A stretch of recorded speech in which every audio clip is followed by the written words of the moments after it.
Welcome to the Onside Podcast. We're here to share stories about innovation-driven entrepreneurship, inspire others, share knowledge, and build a community here in Atlantic Canada. Today, we're sitting down with a local leader and entrepreneur, Sher Chapman, to talk about entrepreneurship, resilience, and collaboration. A native of New Brunswick, Chere Chapman is the CEO of DGI Clinical. She chairs the board of Onside and is an associate at the Creative Destruction Lab Atlantic. She's also the founder of Raspora Consulting. Chere has a master's in health sciences in community health and epidemiology from the University of Toronto and an MBA from London Business School. She's also a proud King's grad and has also served on the board there. For over a decade, Chere has provided guidance to not-for-profits trying to improve their effectiveness. She's aided multinationals in developing impactful shared value programs and facilitated multi-stakeholder partnerships. She has lived and worked in Japan, India, the UK, Vietnam, and Singapore, and is now based in Halifax, Nova Scotia. Thanks so much for being here, Chere, and welcome to the show. Thank you. I'm glad that we have you here. It's so exciting to kick our show off with you. You have such an interesting and exciting background. And I know I shared a bunch of great things about you with our listeners, but I was hoping maybe you could tell us a little bit more about your background. You're such a well-traveled person and have worked in many different places. Can you tell us a little bit more about yourself? Yeah, I think I've been in Nova Scotia or back in Nova Scotia now for about 5 years. That might be the longest I've lived in one place in a while.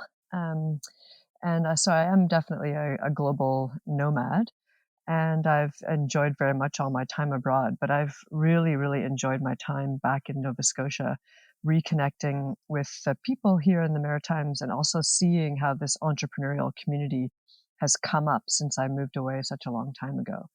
So you touched on the fact that I have a background in community health and epidemiology, with a focus actually on infectious disease. So I think 2 months ago, no one knew what that was. But now, unfortunately, in the era of the global COVID-19 pandemic, everyone actually gets what that is.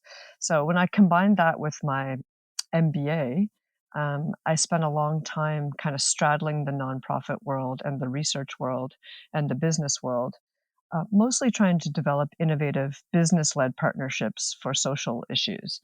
And then when I moved back to Nova Scotia, I became the CEO of DGI Clinical and kind of I came full circle to combine my background in both of those areas of health research and business. And we've actually expanded a lot in the last 5 or 10 years. And we focus on any chronic complex disease now and do research with multinational pharmaceutical companies and med tech companies in the US and Europe. So we've got quite a broad reach, as is often the case with so many amazing companies that are bubbling up in Atlantic Canada at the moment. That's awesome. And you're right. We have a really good mix of companies here that are focused on medtech and diagnostics. So you seem to be kind of in the right place based on your background and experiences. One of the things that's really important to us here at Onside and kind of our main mission is really to foster this culture where we can create and have more innovation-driven entrepreneurs and companies that are based on innovation here in our ecosystem. And you've traveled around the world. You mentioned your background in infectious diseases and what you're doing now at DGI. So you've had quite a broad exposure to companies that are focused on innovation-driven activity. How would you define innovation-driven entrepreneurship? Yeah, so for me, innovation is just at that core, innovation-driven entrepreneurship is at that core foundation for what makes an entrepreneurial company an entrepreneurial company. It's around having a very clear problem that you're trying to solve and using innovative, cutting-edge solutions to solve that problem. And so in a sense, it's really straightforward. But because the value propositions of these companies are so focused around innovative solutions to problems, they have the potential, I think, IDE companies to completely transform their industries. And because they have that potential, they're the kind of companies that are poised for really high growth. So I see IDE companies as maybe with a bigger amount of potential than some other companies, and with the ability to actually make a massive difference in the industry that they're in. That's interesting. And how would you say that an IDE company is different from an SME? So a lot of people may have heard that term, small, medium size enterprise or entrepreneurship. What's kind of the difference between the innovation driven and the small and medium enterprise? Because I think more people are probably familiar with those kinds of Yeah, businesses. I mean, look, there's a lot of debate actually about sort of where the cutoff is and what the line is. But I would just say that the innovation-driven companies are those that are actually using really creative new solutions that are driven by, it doesn't have to be technology, it could be science, it could be some other new way of doing things that's going to allow an industry to basically become much more focused and much more successful. So, if you take our company, for example, we have a very particular way of doing research that we think is better than all the ways that pharmaceutical companies and med tech companies actually test out whether their therapeutic interventions are working or not. So they all do clinical trials and they all collect different types of data. And we have a new methodology for collecting a special kind of data that's focused on the patient and focused on putting the patient at the center of research, which we think could be transformative, and hopefully provide better outcomes that are easier to interpret and more meaningful, and that end up producing better health outcomes for people. So that's an example of an innovation led tech or company, or an IDE company, as opposed to an SME may be a perfectly solid business. Like I take, for example, my personal trainer. They have a great gym, and it's a particular size, and they have a great clientele, and they service that clientele very well, and they've created a wonderful community around their gym, and they provide a fantastic service for people. But I don't think that the techniques and things that are being used are innovative to the point where it can scale very easily or have the potential to radically transform, for example, the fitness industry or the personal training industry, either in Nova Scotia or beyond. I think that's a really good way to think of it. Sometimes, and you've probably heard this sort of analogy before, I sort of think of it as the difference between a Chapters, which is a kind of traditional bookseller. They do sell some stuff online, and an Amazon.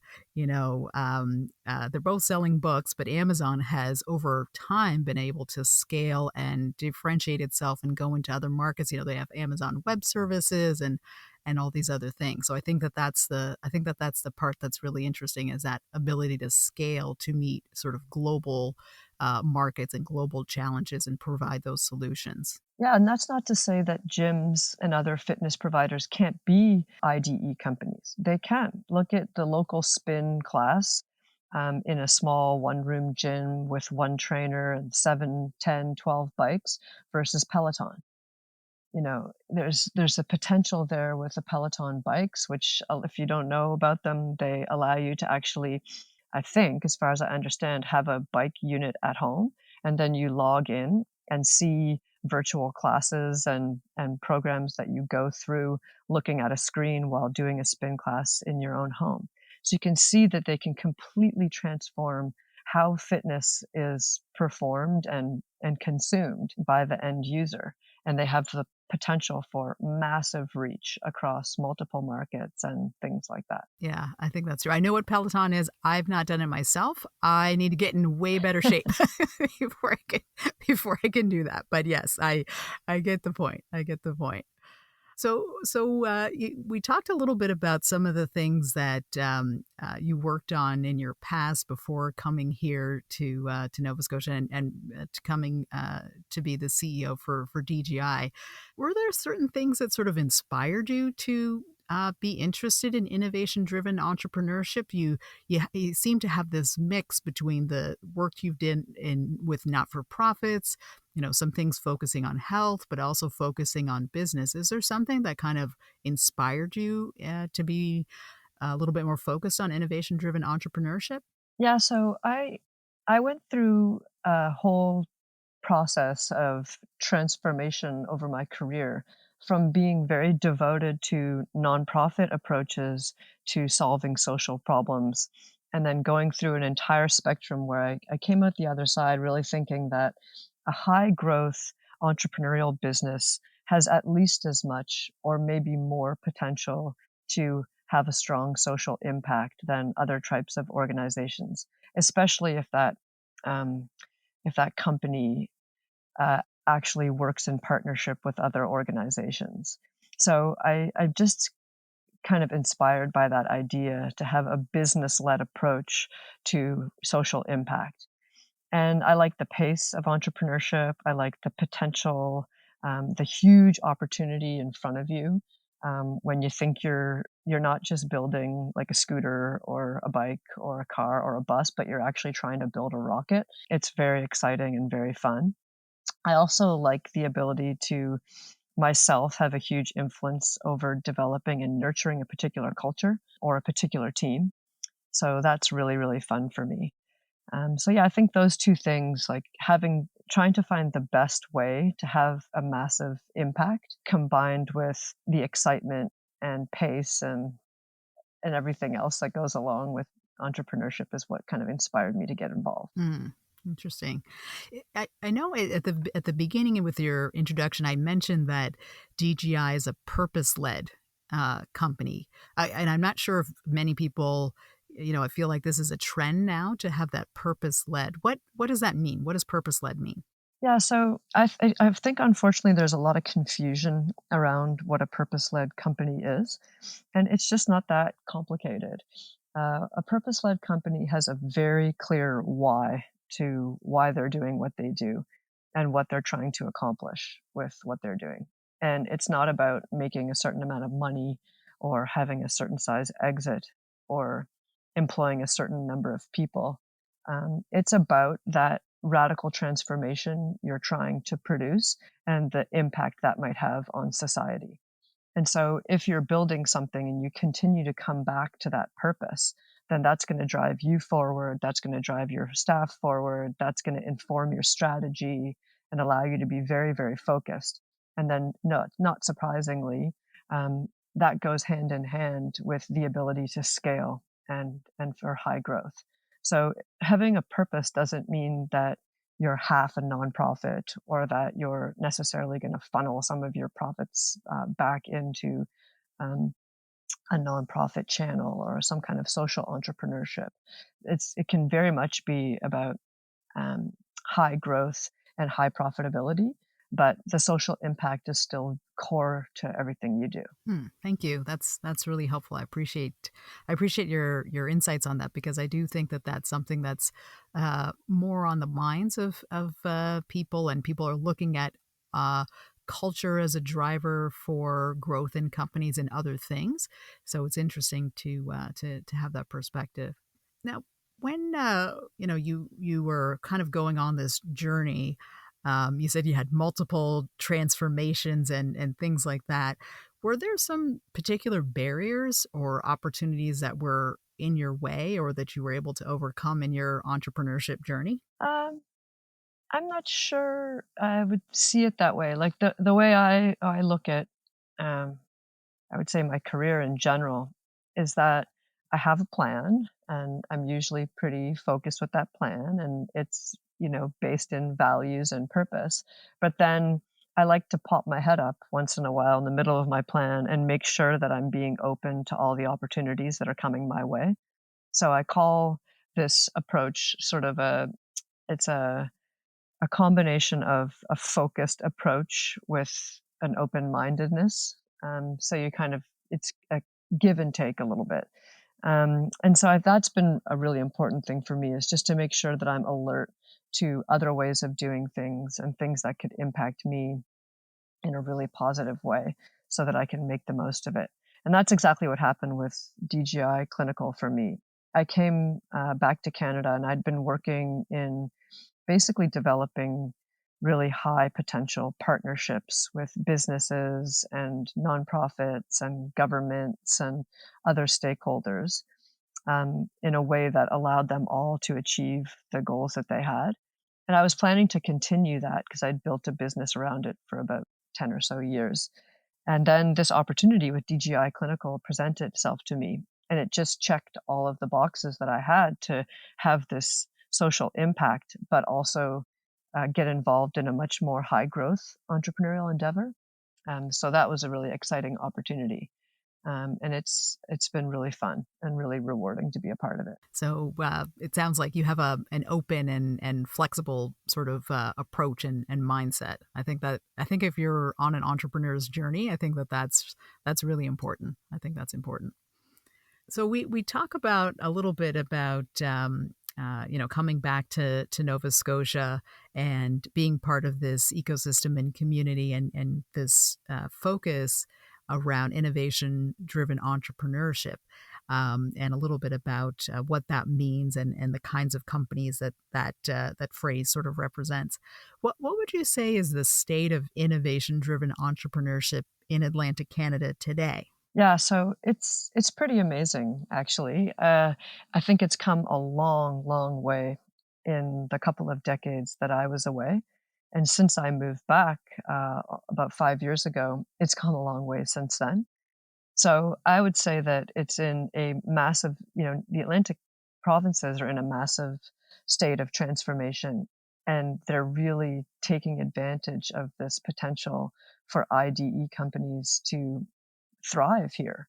And so I think as more and more people get involved in this ecosystem and more interesting, exciting companies crop up and start to have success, that builds upon the foundations of people who were brave enough to do it years and years ago, and make a success of it. And it's also, I think, starting to change the culture so that it becomes exciting, and just less daunting to think about engaging in something like this.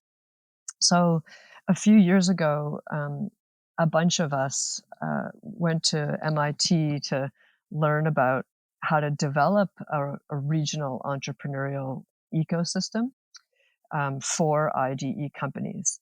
And they explained the two main components that you need to have for IDE growth, being the innovation capacity of a region and the entrepreneurial capacity of a region.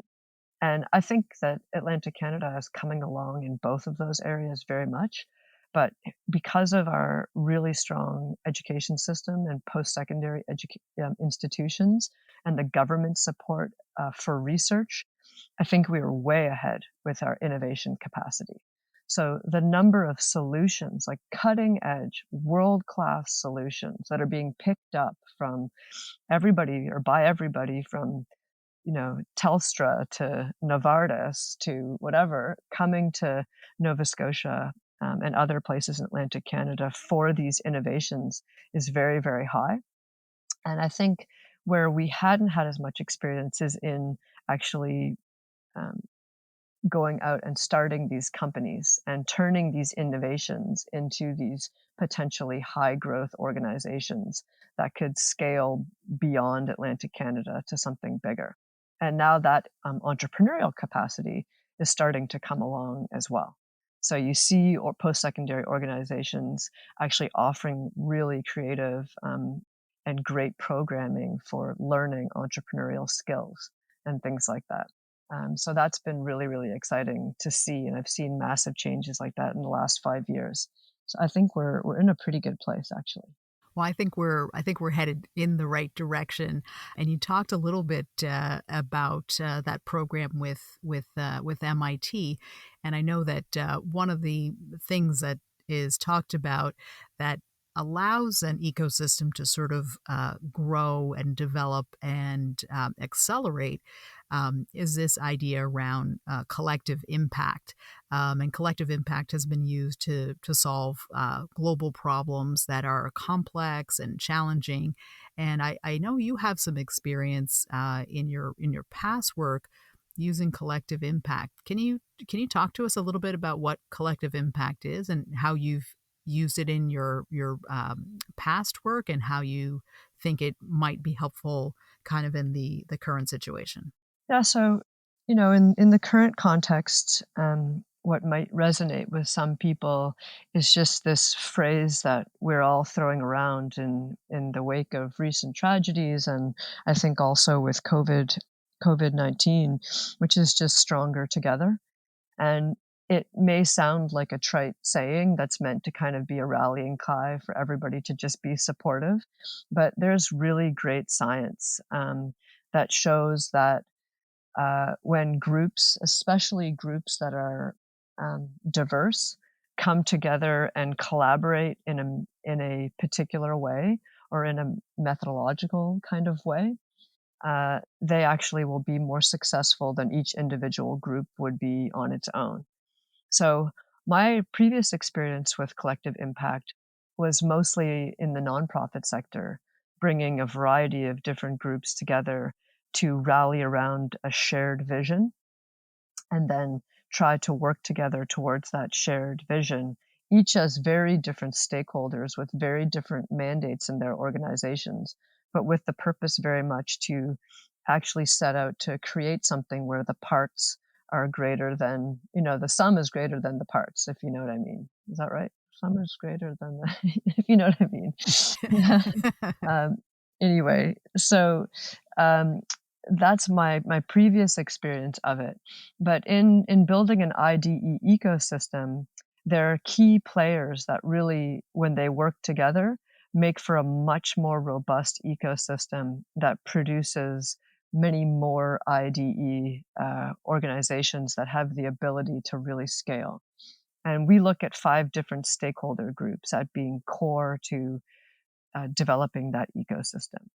The first stakeholder and the most important one, of course, is the entrepreneurial group. So the entrepreneurs need to be supported and they need to be working in an environment where they can get access to the things they need for success. Then we have government stakeholders who provide incentives and other types of support. Then there's venture capital. Entrepreneurs, or most of them, can't do much without funding in the early days and investment. In addition to that, we have these post-secondary groups, which are so important to help build that innovative environment that can channel talent and other groups into the entrepreneurial ecosystem. But in addition to that, you need industry players who can, for example, buy some of the products from entrepreneurs or have challenges and problems that the entrepreneurs can solve. And so that whole community, when it comes together, can really work to transform an ecosystem and make it more robust to allow these kind of organizations to thrive. Yeah, I think collaboration and working together, kind of pulling in the same direction, definitely has a lot of benefits instead of groups, although well-meaning, kind of going off in different directions and pulling in slightly different areas, and not moving in the same direction. So now, we're seeing a lot of momentum and people kind of pulling together, related to what's happening with COVID-19. As an entrepreneur, has your work been impacted by what's happening now under the COVID-19 situation? Yeah, for sure. So I made the decision really early, I think over 6 weeks ago, to work remotely entirely for our team. And although it wasn't um, extremely difficult, it definitely presented some challenges for us because this just wasn't the normal way. Even though we're a small entrepreneurial team, you kind of assume it's natural to work remotely, but nobody did. We all worked together every day. So that has actually gone incredibly well. And we've tried to be very innovative and very prescriptive at the same time for how we work together. And I would say that it's actually worked out in such a way that we're probably going to come through this a lot stronger as a team than we have been or than we had been in the past. So we've been able to kind of increase our efficiency, increase our communication, increase our focus so that we're forced to collaborate on the same things at the same time and be a little more prescriptive about that. So that's been a positive thing for us. Um, the markets where we work are really unstable. So we mostly provide digital products and services for clinical trials. And as you might imagine, all those clinical trials are postponed or on hold. So, in addition to all the tactical things that we need to do, we're having to be very creative about how we see our work going forward, and how we're going to try to maintain the same position or improve the position that we had already before COVID-19 hit.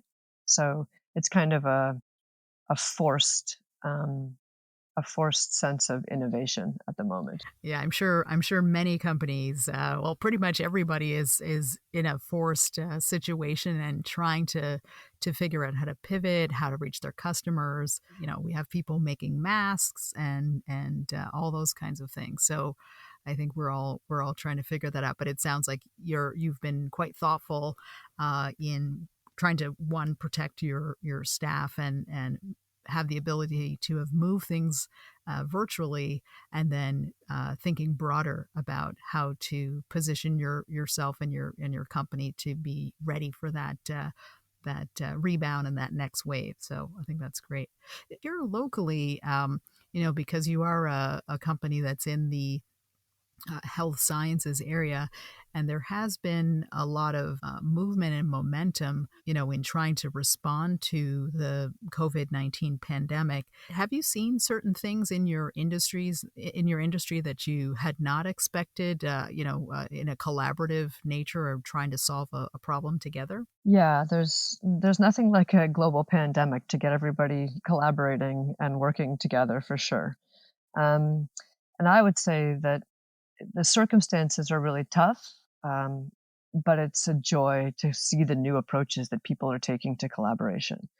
So for us, like you said, like I started off very specifically at the beginning in a very tactical approach, trying to get the lay of the land and first ensure the health and well-being of our team. And that's a continued issue, especially now around mental health impacts and other things like that. And then after that was kind of settled and sorted, and at least we were on track, then we had this opportunity to, or I do especially, to take a deep breath and look around and use this time as an opportunity for some really important strategic thinking. So that's been really exciting for us and really interesting. All the ideas that we've had in the last few weeks, especially knowing that business as usual is no more business as usual, and having to try to think outside the box. And we work with most global pharmaceutical companies that everybody's heard of, and a few big med tech companies. And in my time, certainly, we've had no clients whatsoever in Canada, let alone in Atlantic Canada. So our radar is very much outside of Canada, mostly in the US and Europe. And it's been really exciting for us as a team to think about the opportunity to give back and try to do something locally, in Nova Scotia to help the Nova Scotia Health Authority, or on a national level to help other provincial health authorities in the both the research around COVID-19 and also remote health management for people, which is something that we can do. And it's been really exciting to see the collaboration in Nova Scotia around a lot of these things. So the good news is, because we've come a long way in the last 5 years that I've seen, and clearly in the decades, since in the last few decades, there is an ecosystem here, and it's thriving. So it's not that difficult actually to bring everybody together, because we know each other, we're communicating. There's a culture of openness. There's a culture of collaboration that's been forming over the last several years in Nova Scotia. And it's been really neat to see organizations rallying to try to work together to have impacts, whether it's here in Nova Scotia or beyond. Yeah, I think you're right. I think one of the strengths of Atlantic Canada is that we're sort of uh, small but nimble. Not geographically small, but we have a flexibility and a closeness with a lot of great resources and assets at our disposal. and a willingness to work together, so that we're sort of in it all together to try to make things move ahead. So appreciate that. We're getting close to the end, and I want to make sure I get a couple of extra questions in to give our listeners a little bit more of a sense about you and your journey. If you could turn back time, what would you say to yourself 10 years ago? Um, a lot of things. Um, with, with collective impact and with, multi-stakeholder approaches, to solving social problems, and with purpose-led business and all these things that I was discovering and really excited about, I think I would say, not in a self-satisfied way, but in an encouraging way, you're on the right track. Because it's been a decade, and this is still the stuff that gets me so excited. You know, when disparate groups come together, work towards a common cause. Take the ocean supercluster, and then work on that bid together and win that bid, and develop an extraordinary opportunity for all of Atlantic Canada that absolutely no province could have done on their own, no individual organization could have done on their own. It's just so exciting and so rewarding. And you see tons of those projects bubbling up in the wake of all that, where you've got 5, 6, 7 government, nonprofit, business, and other entities joining together to try to do things that are going to help grow the pie and not think of it as a static thing that can be sliced up by different groups so they can each have their small share. So that kind of growth mindset and that approach to business, I think, is going to be more and more exciting and more accessible for people as time goes on. And I was thinking about it a decade ago, and I'm still excited by it now. So I'd probably give myself some words of encouragement to stick with it. That's great. That's great. If somebody was inspired by you, what would you tell them? So I liked your last response, but I'm also curious, if somebody was inspired by you, what would you tell them? Oh, well, probably none of these ideas are mine. So so I'd have to go through a long bibliography and list of creative thinkers out there who inspired me, so they'd know where, the inspiration was truly coming from. Um, but I think that's it. I did touch on that before, but my approach to sticking with these ideas that you think are exciting and creative and that get you, whatever it is, all jazzed up to keep going is really important. But it's not so important that you should keep your head in the sand when opportunities do come your way. So I'm trying very hard. It's not always easy, but in this situation we're all in with COVID-19, I'm trying very hard to look for the opportunities and to make sure that if they're there, we fully take advantage of them so that we come out as a society, and in my case with my team, as a team, and as a company, as a much stronger, more resilient company that's been able to grow through this experience. So I guess I'd probably, give some words of wisdom like that. Try to look at the challenges as opportunities, and when in doubt, the opportunity to collaborate is always more lucrative, um, and usually more successful than the opportunity to compete. Hmm. Based on that, are there any resources or tools or books or anything like that you're reading that are inspiring you right now? Yeah, so I've gone back to the basics at this time, and so I'm following the same few people that I used to follow 10 years ago and just thinking about them more and more and all the things that they've taught me and have allowed me to learn over time. So I do follow a lot of, I would say, researchers and sometimes psychologists and others who talk about um, resilience and the opportunity to grow through through challenge. and there's a lot of science and things around that. Um, so, there's some popular people out there, even Sheryl Sandberg when she wrote her book Plan B, I think it was called, right? Yes. Um, and she wrote it with Adam Grant. He's a really clear, innovative thinker in that area, and he applies all these principles to the business world. So I'm following a lot of the things that he's saying at the moment. I'm a big fan of Simon Sinek. He's one of the early founders of the purpose-led business. His books, especially books like Leaders Eat Last and Start with Why, things like that, which he's now got a really great approach and a really great way of looking at business with an infinite mindset, which is really inspiring and exciting. So I'm thinking a lot about the kinds of things that he's saying as well. Awesome. Well, we'll take those recommendations. I have a super long book club list as it is, but I will add these to my list. And actually, I have a whole bunch of other resources and books that other people have recommended. So I'll add all those suggestions as well. Sher, I want to thank you for your time today. I've really enjoyed having you here.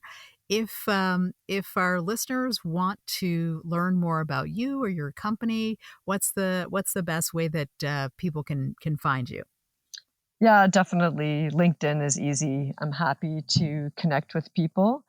And our company does have a website, dgiclinical.com, which we're revamping soon. But most of the stuff is up there. And I'm always happy to have conversations about stuff like this and connect with people and hear their stories and learn from them as well.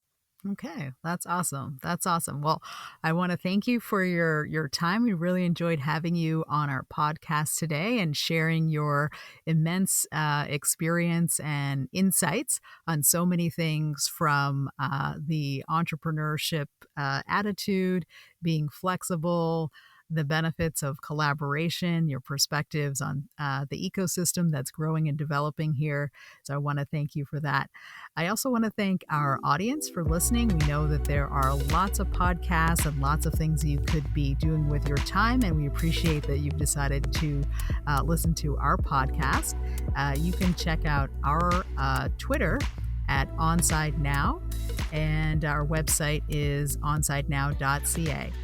So appreciate you checking us out, and we'd be happy to have you come by and listen to our next episode. Want to send a shout out to our awesome innovation engagement manager, Sharon, who helped put this all together, as well as Podstarter. So thank you very much.